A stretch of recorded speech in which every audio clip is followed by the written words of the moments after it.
The movie Chick, which my wife Katie and I watched for the last 2 hours, has finally ended. I've had too much beer, but she seemed to enjoy it when I sat next to her. I just don't understand this, John. How could a man be so stubborn that he couldn't understand and forgive his own wife for such a small mistake? What the hell are you talking about? It wasn't a small thing. For God's sake, she betrayed him. Any woman who cheats on her husband deserves any punishment she gets. It's unacceptable in any situation. That's awful, damn it, and cruel, John. A loving husband would be more flexible.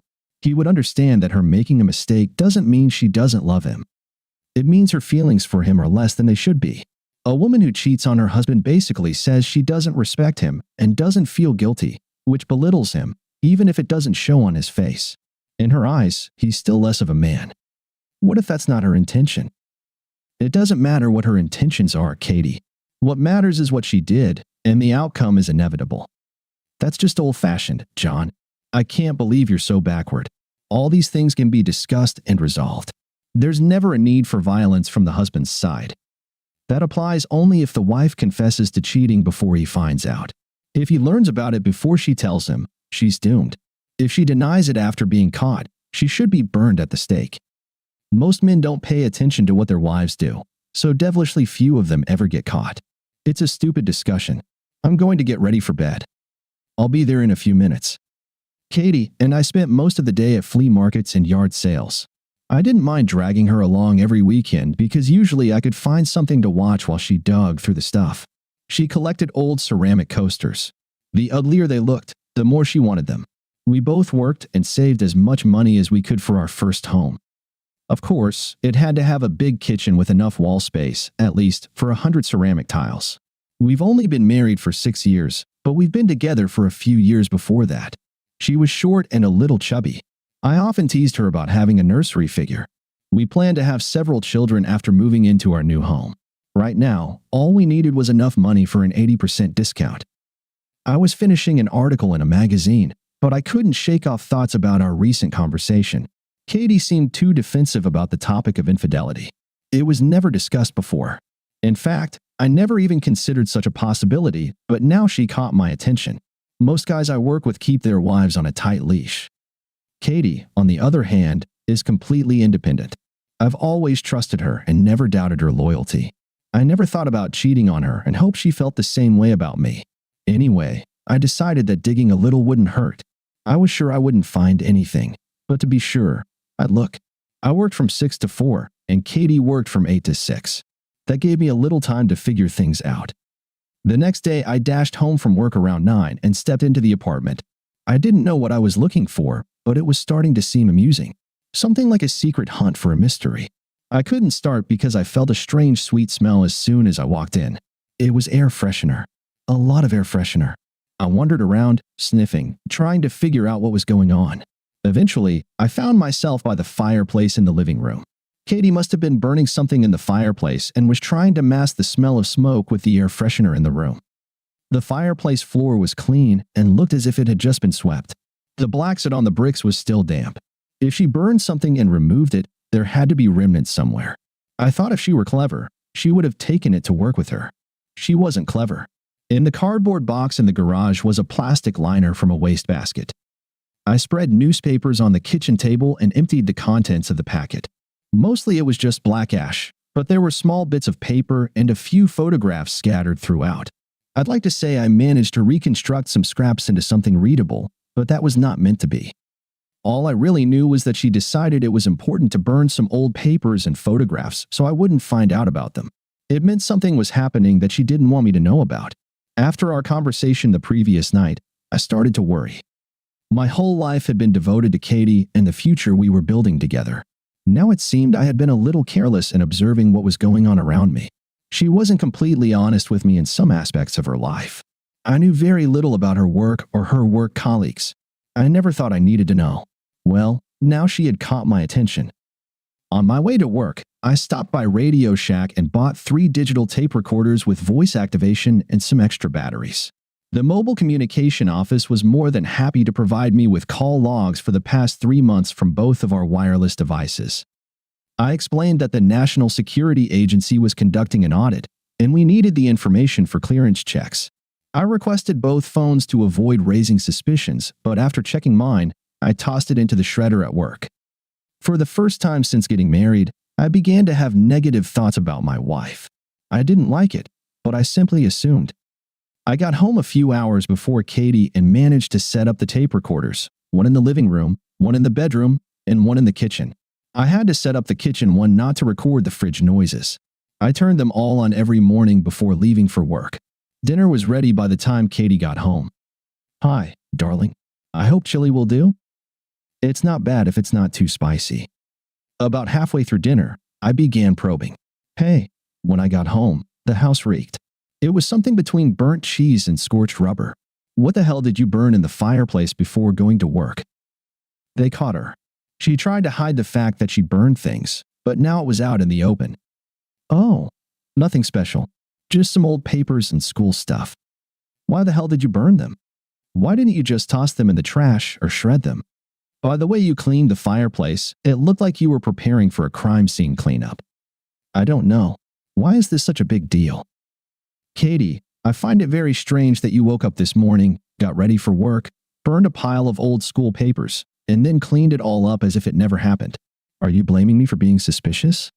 Also, it didn't look like schoolwork. It looked like letters and photographs. What the hell did you do?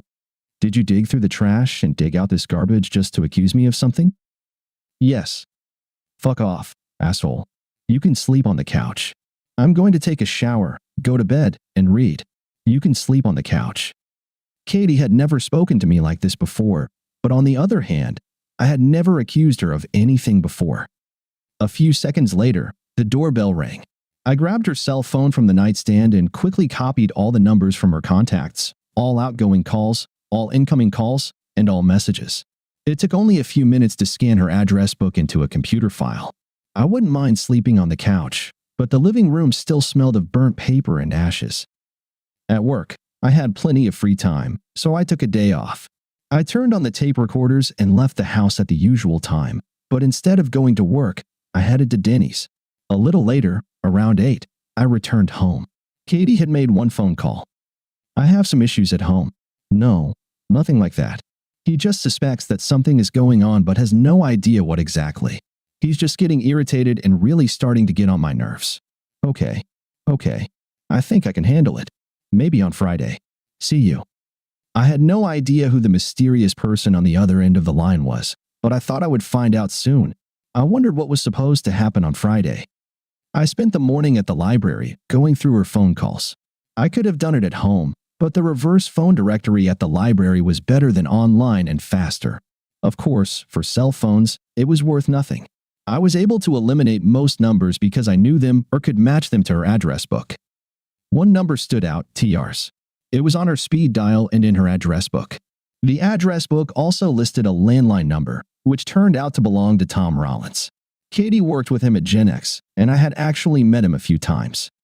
The last time was about 10 days ago at a corporate event. He and Katie were close all evening, and I remembered not liking it. He was married to a cute little brunette who also didn't seem to have fun at the party. I compiled a list of all the times Katie called Tom in the last 3 months and all the times he called her. There wasn't a single text message from him. I assumed Katie called Tom this morning. There were a lot of phone calls, but it was just an assumption. After making a couple of copies of the phone list, I went to Tom Rollins' house. I figured I had nothing to lose, so I knocked on the door. "John Connor? I was hoping to talk to you. Come in." Damn, this was an unexpected surprise. "I'm sorry. I'm in an awkward position here. I know you're married to Tom, but I don't think we've ever met. My name is Sylvia, but everyone calls me Sly." She extended her hand, and I shook it out of courtesy. "John, the only thing I need to talk to you about is the affair your wife and my husband are having." Well, she hit me straight in the face again. I didn't expect this either. Looks like she knows a hell of a lot more than I do. "I'm filing for divorce from Tom, and I'm naming Katie in the lawsuit. I have a lot of supporting documents, and I'd like to collaborate on a few issues. Sylvia, I have no intention of causing you trouble over this, but I only found out about it yesterday, to be honest. I don't have any information that could help you. All I have right now are a few phone logs. Let me take a look." She was genuinely concerned about the little I had. I handed her one of my copies and told her she could keep it, Sylvia started examining the phone logs like an IRS auditor. She made notes in the logs and cross-referenced the information with the documents she had. She grinned, and I thought she might burst into laughter at any moment. The more she worked on it, the more excited she seemed. Finally, I intervened. Is there any information you can share with me? Of course. I'm willing to give you everything I have. Here, this is what I've gathered over the past 2 weeks. She pushed 3 motel receipts across the table to me. They listed the date, time, and, of course, the motel's name. All 3 were different. All 3 were paid in cash. The idiot doesn't realize I go through all his pockets every night after he goes to bed. I take the receipts, and he doesn't even notice they're gone. He lives in his own world. I'm invisible to him. As we talked, she seemed to grow more and more enraged. I started to worry a little about my safety. I hoped she wouldn't get upset with me because I was Katie's husband. Veins bulged on her neck like a television wrestler. I don't think I've ever seen a woman so furious. She made copies of the motel receipts for me and handed them over. I have many more receipts and other things if you need them. Oh, wait, let me show you something special. She left and soon returned with a zippered bag. Inside were a pair of women's panties. Do you recognize these? Of course. In the bag was a pair of gray-green bikini panties that belonged to a set my wife owned. I pulled these from Tom's coat pocket on the night of the last corporate party. He went crazy, rummaging through the closet and the car, trying to find them, but didn't dare say a word to me. May I borrow them? Only if you promise to return them. Deal. For the next hour, Sylvia Rollins rambled and raved like a madwoman. I tried to leave several times but couldn't. Finally, she said she needed to lie down for a bit, giving me the chance to escape. She mentioned that Tom hated condoms and refused to use them. When Katie returned home, dinner was ready. I was starving because I skipped lunch. My wife was calm as a cucumber. I understood why I hadn't noticed anything before. I cleared the dishes and served a couple of slices of key lime pie, her favorite, along with some coffee. It was nice and quiet. Katie, can I ask you a question without you getting mad at me?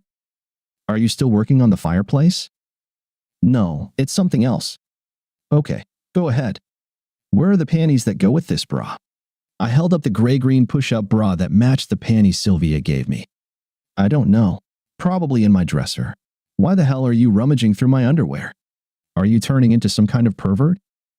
Could you go get the panties for me? Katie just sat there, staring at her pie. She couldn't reach the panties, and she knew it. I could tell she was starting to get angry. You know, I just remembered. I threw them away last week. The elastic band came off, and I just didn't feel like fixing them. They were less than a month old, Katie. You bought them at the mall just 3 weeks ago. How did they wear out so quickly? Now she was starting to boil. Her lower lip was trembling. The veins on her neck bulged. Her fists were clenched tightly. Damn, it was like I was back with Sylvia. All right, Mr. Know-It-All, are you going to tell me what happened to my panties? Last week, when we were getting ready to go to your company party, I watched you getting dressed. You put on that bra and the panties that come with it. I remember thinking how great you looked. When we got back from the party, you undressed in the bathroom, but I noticed you weren't wearing any panties. How did you manage to lose your underwear from the time we left home until we got back? I think you're mistaken. They were indeed on me when I came back home. You just didn't see them. All right, then tell me, how did they end up in Tom Rollins' coat pocket? I lifted the bag with the panties. Where the hell did you get them? From Tom's wife, Sylvia. Why are you asking? You son of a bitch. Stop sticking your nose where it doesn't belong. There's nothing going on between me and Tom. I have no idea how his wife got my panties. Do you have any other nonsense you want to throw at me? There's something else, Katie. Here's a little questionnaire I put together. I'd like you to fill it out. All I want to know is the date and place where you met with other men outside of our marriage. Here, I'll start it off for you. As Katie watched, I entered the name of the motel and the date they last met with Tom. In the next line, I simply entered Tom's name and the name of the motel. In the next line, I just put the date. Fill this out for me, Katie, and then we'll talk more. She knew the information I entered into the form was correct. Katie just stared at the paper, not moving or saying anything. Oh yes, one more thing, I said, raising my voice. I'm a little pissed that you and Tom couldn't bother to use any protection. It's disgusting that you cheated on me, but even worse that you didn't even have the decency to use a condom. You had no qualms about bringing home some disease to me. That's truly disgusting. Did any of them bother to protect themselves, or was it just Tom who didn't? No, damn it. It was just Tom. He was the only one who didn't use anything. The room fell silent. I hadn't expected such an outburst, and I don't think Katie realized what she was saying until it was too late. In her anger, she inadvertently let slip that she had affairs with other guys besides Tom. I just assumed. With a wave of her hand, Katie swept half the table and dashed out of the kitchen. I heard the bedroom door close, followed by quiet sobbing. I drove to a motel for the night. I called in sick at work, saying I wouldn't be in for a few days. I returned Sylvia's panties as promised. This time she didn't say anything and seemed very subdued. I didn't push and left as soon as I could. I found a small motel that rented rooms with mini kitchens by the week. Katie wasn't home when I passed by, so I dashed inside and grabbed as many of my things as I could. I bought some silverware, plates, and a few pants. It took me about an hour to set up my new kingdom. I couldn't shake the thought that just a week ago, I had no idea something like this would happen. As I started walking back to my car, I noticed Tom Rollins about 5 rooms down from me. He was carrying bags and boxes into the room. I had to chuckle to myself. The son of a bitch was doing the same thing I was. Either Sylvia kicked him out or he got tired of it and left. It didn't matter, but the results were the same. Around that time, Katie's car pulled up. She didn't see me and didn't notice my car. They talked for a bit, then went into the room. About 10 minutes later, I figured it was time to go home and get the rest of my stuff. I was sure they'd be occupied for at least an hour. I was packing everything I could into the Honda. I grabbed the computer, cameras, a portable TV, all my CDs, and even took my George Foreman grill. I was disconnecting the answering machine when there was a knock on the door. Mr. Connor? 2 policemen stood at the door. Yes? You're Mr. Katie Connor's husband? Yes. Is she okay? What's happened? I'm sorry to have to tell you this, sir, but your wife is dead. No, you must be mistaken. I saw her just 2 hours ago, and she was fine. Where did you see her? She was at the Desk Motel on Penn Avenue with Tom Rollins. Mr. Rollins is dead too. How? They were shot. Listen, I've been here for 2 hours, and I don't even have a gun. It can't be. Easy there, Mr. Connor. Don't take it too hard. We have a shooter. Mrs. Rollins shot them both as they were leaving his room. She emptied her gun into them, then called 911. When we arrived, she was sitting by the door of the room, crying. Will you be okay? Or do you need someone to stay with you? No, I'll be fine. Thank you.